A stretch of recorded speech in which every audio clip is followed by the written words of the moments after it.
If you are working on a book project but have found yourself stalled, I have great news today because I'm about to let you off the hook. Today, I want to talk about one of the number one mindset blocks that can stop us in our tracks on even the best writing project. The sense that if we're not putting words on the page, we're not making progress. Well, friends, it's not true. And today I want to talk about why. Stay tuned.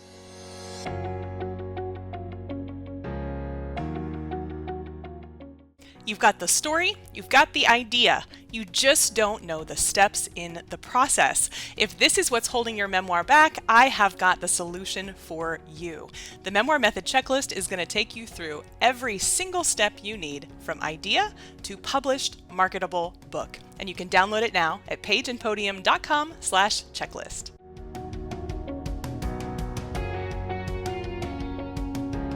So today I want to talk about why it is a fallacy to believe that we can only make progress on our books by putting words on the page. And I want to tell you how this came up because I think this is a really instructive story and one that I bet a lot of y'all will relate to.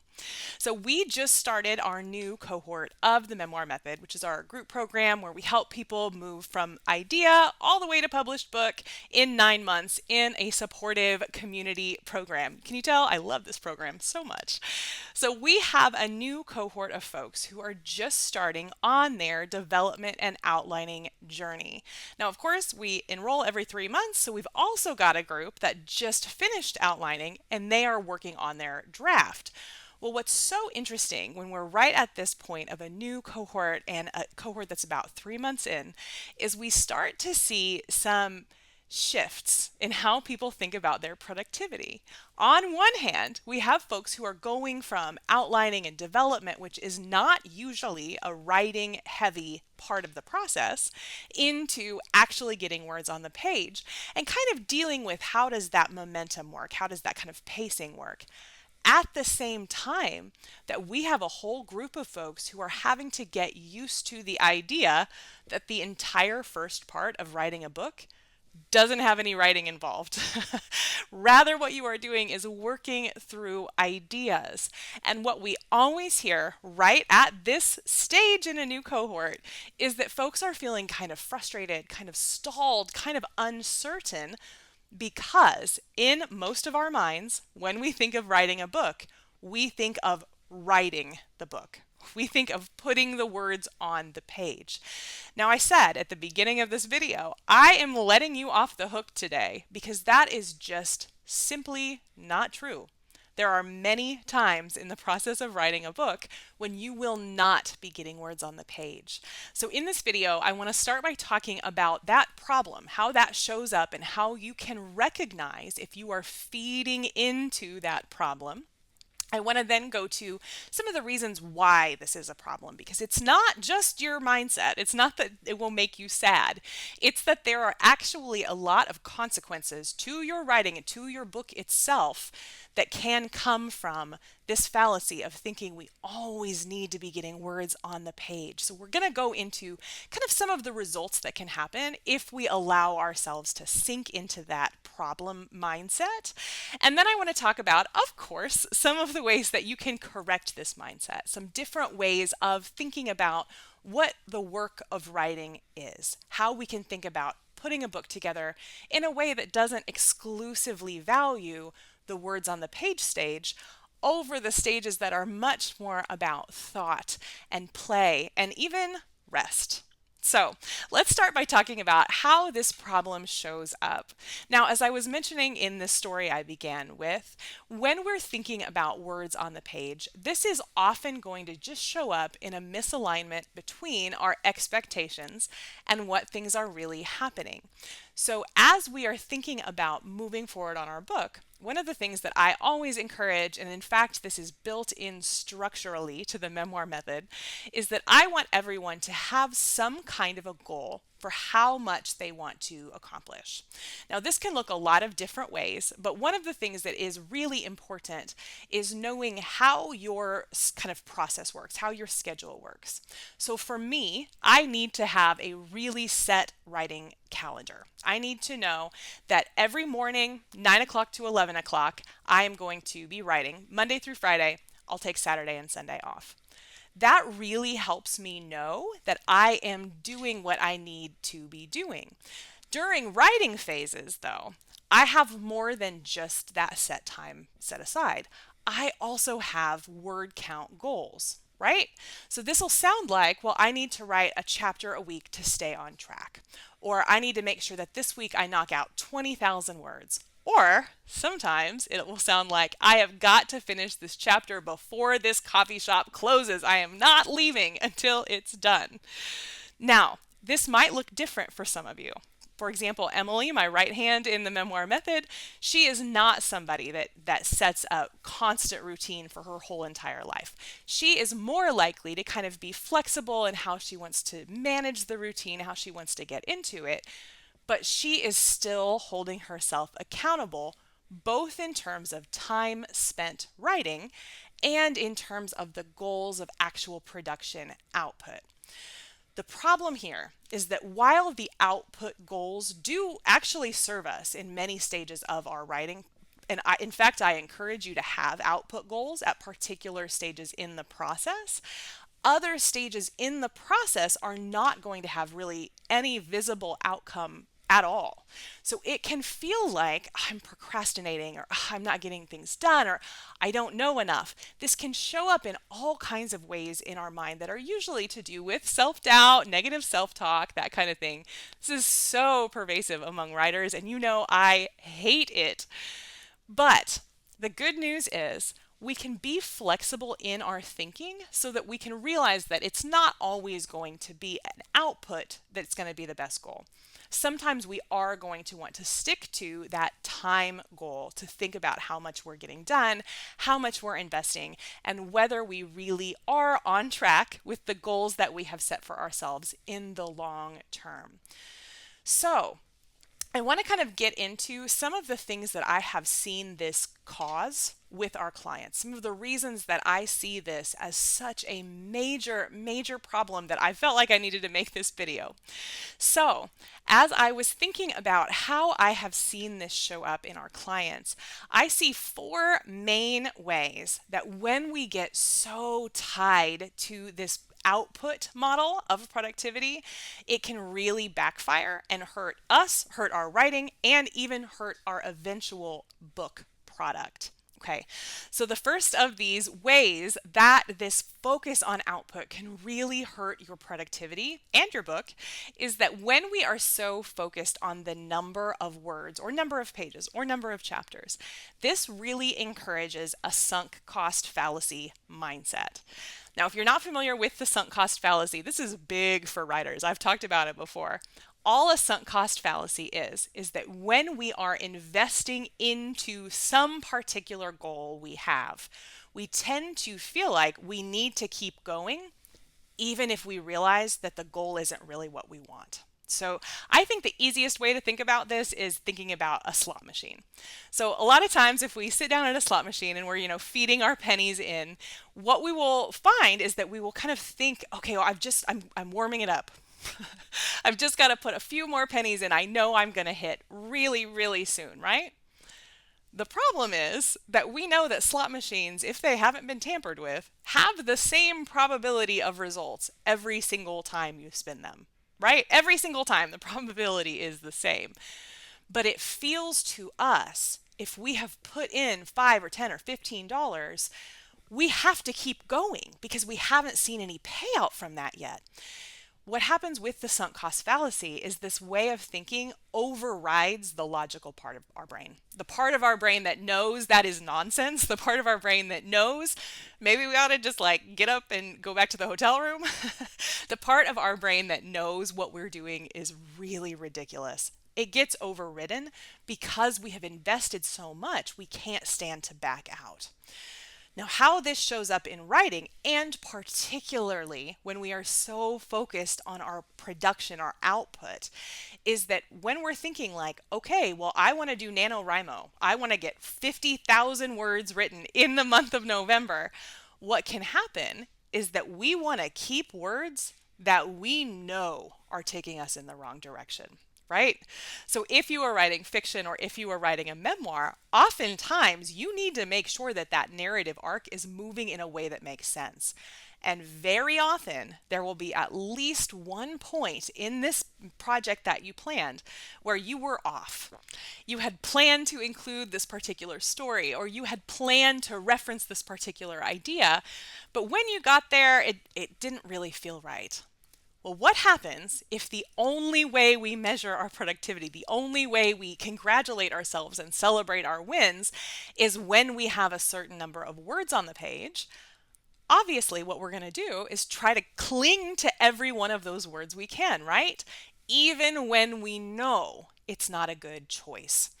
So I want you to really watch out for this. Are you resistant to deleting passages? Are you resistant to rewriting things because your particular word count goal did not include space for having to delete some of your words and replace them? Totally understandable. It's sunk cost fallacy. I wrote that thing. I don't want to throw it away. But we need to remember that part of the writing process is actually that revision piece, is that piece where we are adding or subtracting or moving things around. And every single part of that is just as important as getting the initial words on the page. So as we're thinking about kind of how this is going to show up, I want you to watch for that sunk cost fallacy, because that is a really, really big one when the only way we're measuring progress is through the words on the page. Okay, the second way that I see this show up so often, and this gets at that story I opened this video with, is that we will want to skip the entire development and outlining stage. The problem is when we think we're going to write X number of words a day for X number of time and then our book will be done, oftentimes we forget that that part is not going to go smoothly unless we have done the planning part before we get to the writing. We will often talk about this in the memoir method as slowing down to speed up. And in fact, many of our members will not write a word for 2 months because they are working through this planning stage. So the second way that this focus on your word count productivity is really going to hurt your book is it's going to encourage you to skip over the thinking part in favor of the writing part. Now, this is bad news, y'all, because when we are writing, what we are doing is communicating, right? This is why our audience is so important. This is why we're thinking about agents and publishers before we kind of get started on our book, is because we are communicating our ideas. We're communicating our emotions, our experiences. But you have to understand those yourself before you can communicate them to others, before you can invite others into that world. Now, often when we set out to start on a memoir, we will have at least one topic in mind. I actually find oftentimes people have a lot of topics in mind and really could benefit from narrowing down and just choosing one. But even if you have that one topic set, even if you know the main theme of your book, probably you have not thought through every twist and turn that is going to need to happen to keep the reader engaged.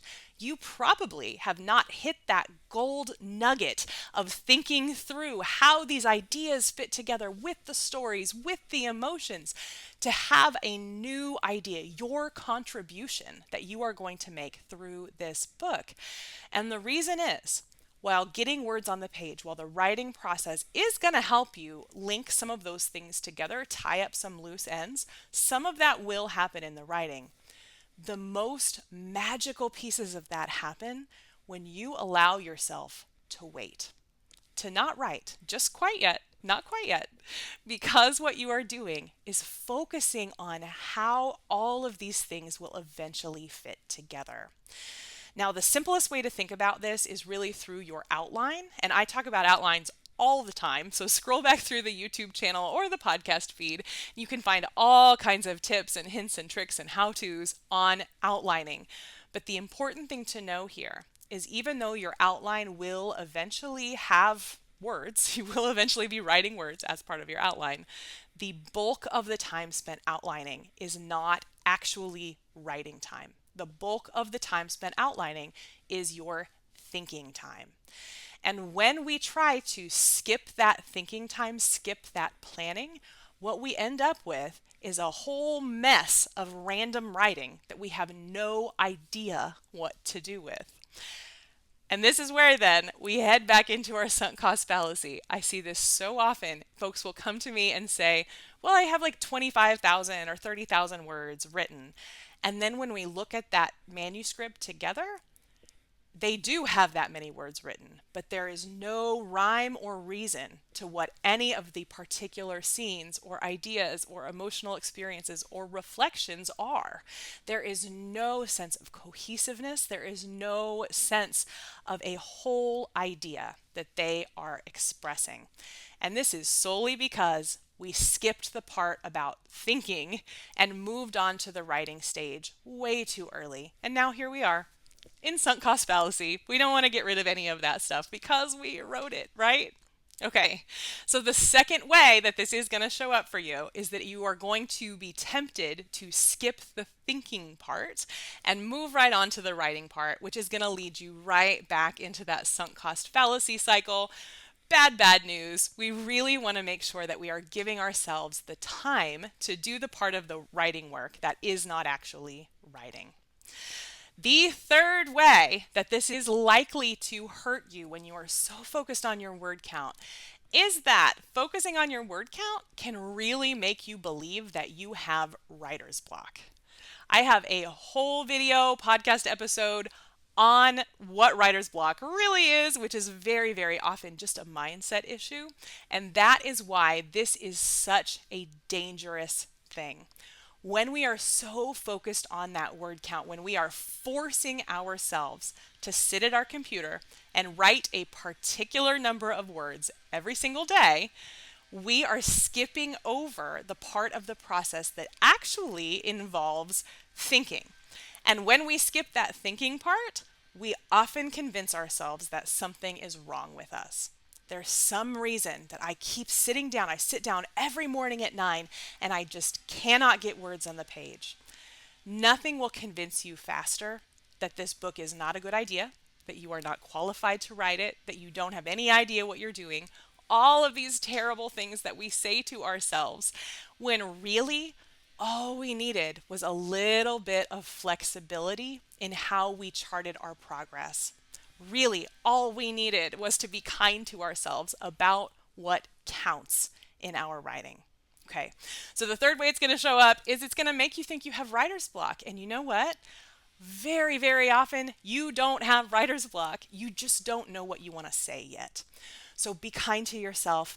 Allow yourself the time to marinate those ideas in your brain, because not only will your writing go way faster when you set yourself up that way, your ideas will be way better, right?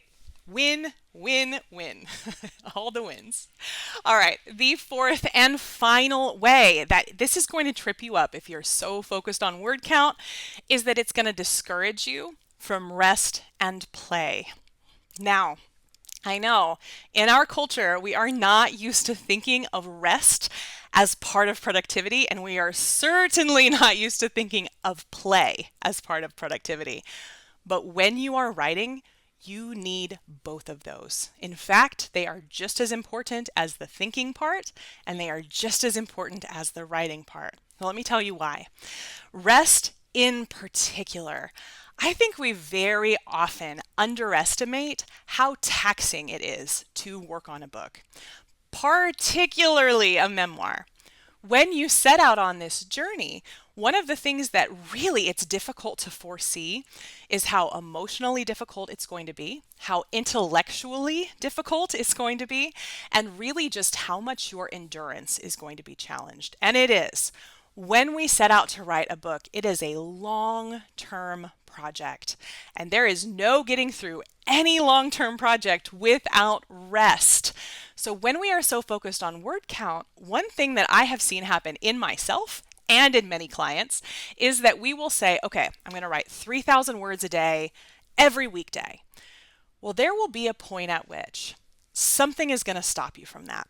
Either the chapter that you need to work on is just too emotionally hard and you just can't do it, or you are just tired. You're just tired and you just need to rest. But when we are holding ourselves so strictly to these word count goals, what's more likely to happen, especially if you're a perfectionist, especially if you're type A, is you're going to say, I did not get my 15,000 words written this week, so I'm going to work on Saturday this week. Well, this is such a vicious cycle, right? If you were already tired, if you were already at the end of your emotional bandwidth, now you are just stretching it further and further and further when really what you need is to rest. So this is so often a vicious cycle. Do not let this happen. Now with play, this looks a little bit different because oftentimes we need to play at a time when we don't necessarily feel tired. It's just that we don't know what to do. And I see this happen all the time in the drafting stage of people writing their memoir.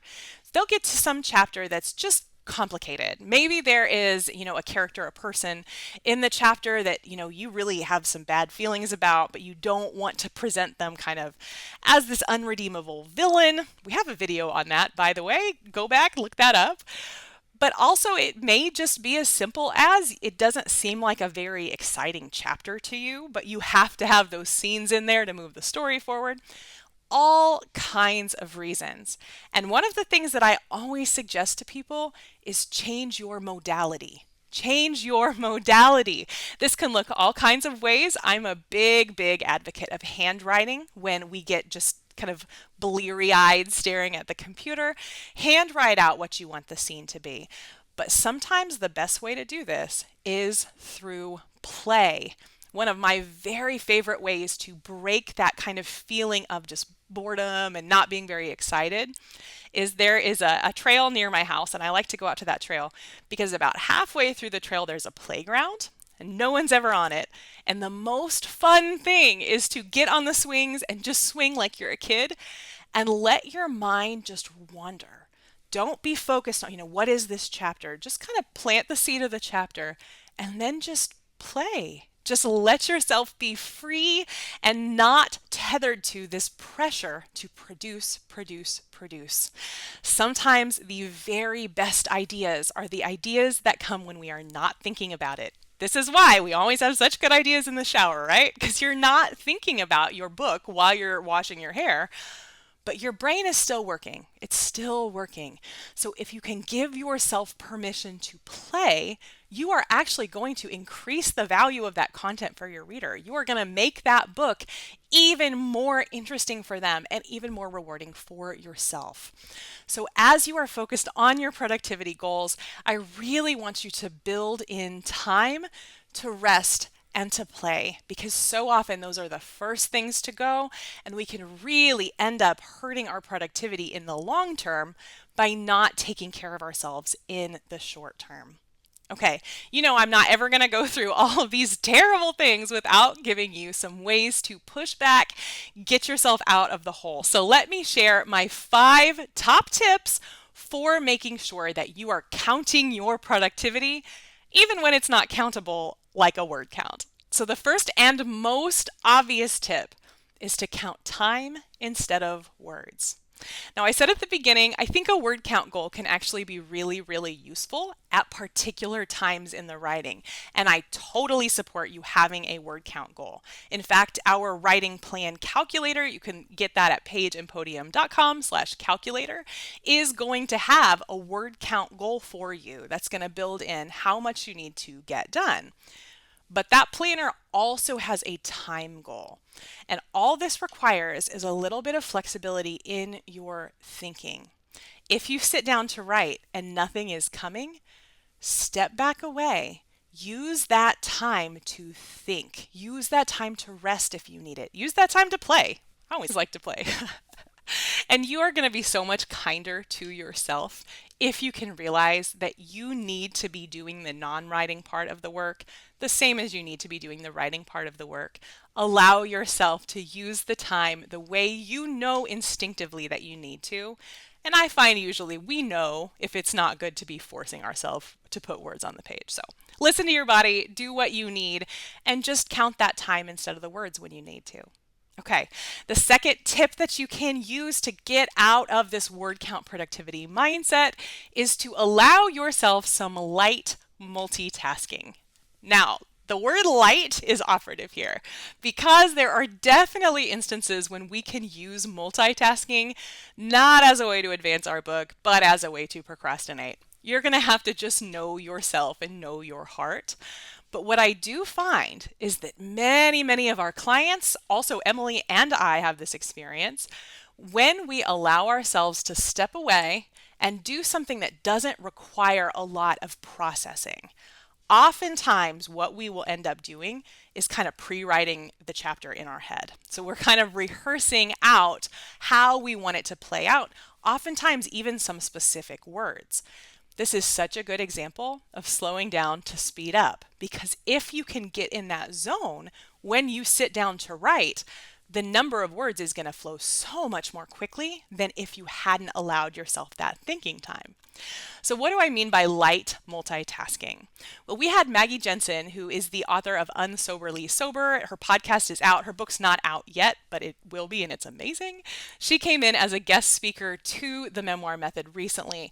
And one of the things that she shared that I thought was so helpful was that she would often sit down at the beginning of her writing time. She would look at her outline to see what the chapter she needed to write that day was, any notes she had. And then before she even tried to write, she got up and either went for a walk or went for a drive. And by doing that, that was allowing her brain to just have free rein, to just think about how she wanted to do it without the pressure of just starting without thinking. So walking, driving, those are great.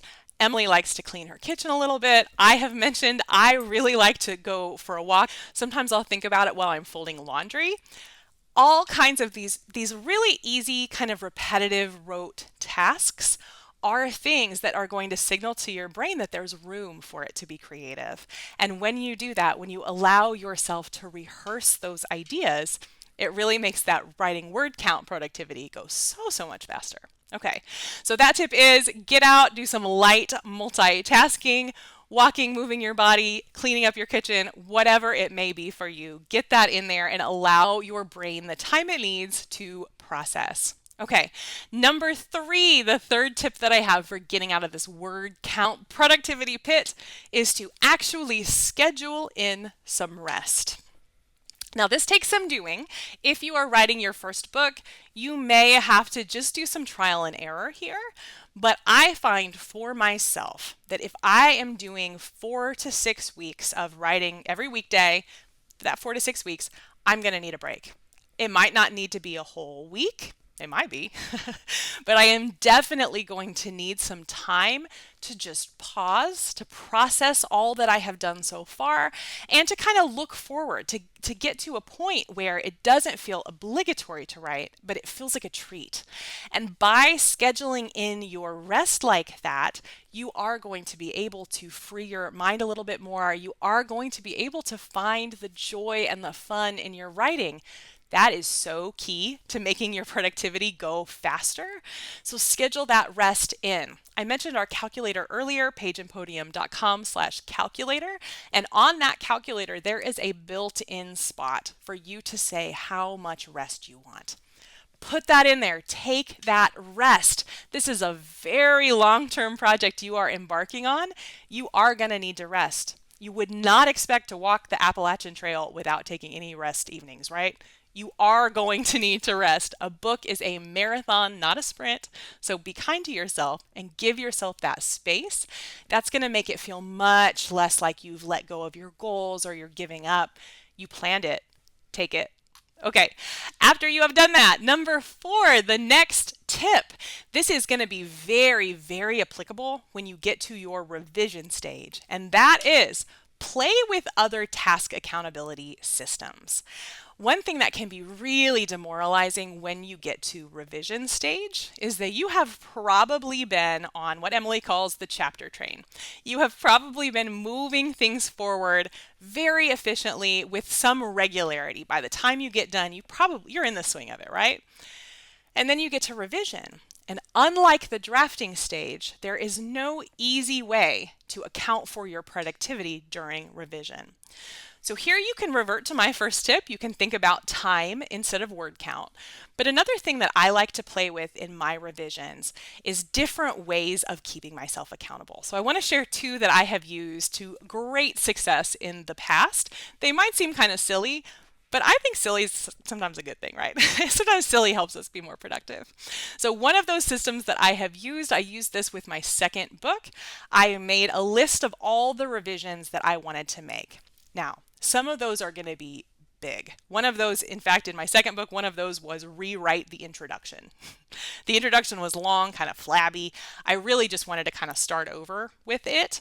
Well, that is a big task, right? But then others were just like, let's make sure that all the chapter summaries, this is not a memoir, it's a nonfiction, all the chapter summaries and previews are like kind of generally standardized, right? Well, that's pretty easy. It's kind of mindless work, right? So we have these different levels of difficulty. And what I did at that point was I wrote down all the revisions, then I gave them a kind of a rough rating, 1, 2, 3, 1 being pretty easy, 3 being pretty hard. And then I color coded and I made myself little stickers that I could then pull off and stick onto a sticker chart to congratulate myself. Now, this is a great celebration for one thing, but the other thing that really helped here was that it allowed me to look objectively at that revision list and realize what I was going to be able to get done. So if I was going to do a level 3, that's probably not a 1 or 2 hour project. The level 3 ones were really hard. I knew I needed probably a week on some of those level 3 ones. On the other hand, if I was feeling kind of burned out and kind of tired, there was nothing that felt better than picking like 5 or 6 level 1s and just banging them out one after another, right? That is so rewarding. It's just dopamine rush after dopamine rush.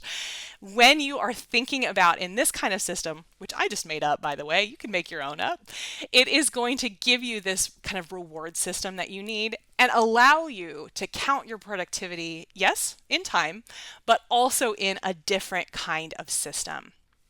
Now, the second way that I have seen this work in my life, and I will shout out to my friend Holly Wilson Holiday, who I totally stole this from, is that when you are in a stage when you are doing research, this can be a difficult stage, right? Because you are consuming, and it can start to feel like it's taking a really long time. So what she did was she listed out every book, every article, every essay that she wanted to read in preparation to write. A great thing about this is that it puts a cap. Sometimes we can find ourselves really bogged down in this research stage. We don't know where to stop. So if we have a list of everything that we need to read, then we can make a checklist, right? We can check off which one we're reading at which time.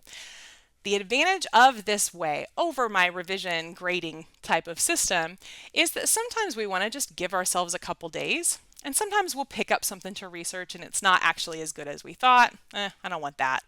What you are allowing yourself is flexible movement forward through your to-do list. That's so beneficial. It's so valuable. It's so helpful for being kind to yourself. So play around. How can you think about the tasks that you have left in some kind of vaguely quantifiable way? How can you think about an alternative to word count at a time when you're not likely to be adding word count, and you may in fact even be cutting? Okay, so number 5, my fifth and final tip is to count your brainstorming as part of your word count. Now this has a couple of benefits. One being, of course, you can stick a little closer to that word count goal that you had set while you are brainstorming. All you need to do is brainstorm in a Word document, just type all your thoughts, and then just allow yourself to count those words. They're not words in the manuscript, but you did write them. And I can tell you that this is going to be very satisfying for you. And particularly if you are somebody who wants to skip that brainstorming development phase, just write it all out, get it all out of your head, because you will see that actually the words that you are processing are way more than you think when they're just in your head. Get them out on paper, count those words, those are great. But the other thing that this is going to do for you is help you practice getting out of your sunk cost fallacy. No one on earth is disappointed when they don't get to count their brainstorming words as part of their overall word count, right? Of course not. We don't expect that. And by counting those words that are not part of your total manuscript word count, you are giving yourself permission to count a writing session's word count, even when that writing session does not directly contribute to the manuscript as a whole. So this is a really good practice to do.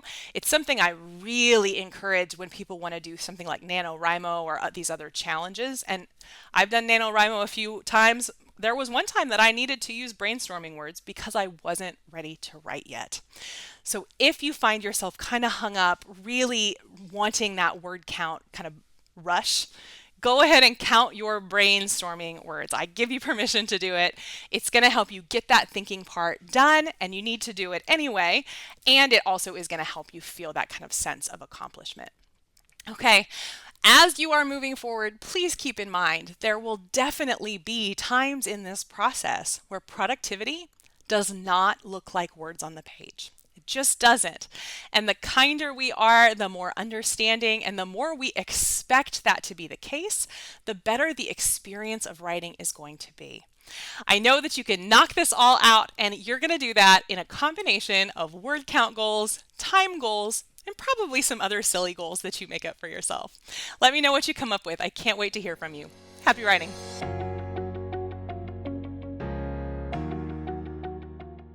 You know what they say, if you fail to plan, you plan to fail. And this is exactly what holds so many people back on their memoir projects. That is exactly why we created the Memoir Method Checklist, a full, complete list of every single step you need to take to get that memoir written, published, and marketed successfully. You can download it now at pageandpodium.com/checklist.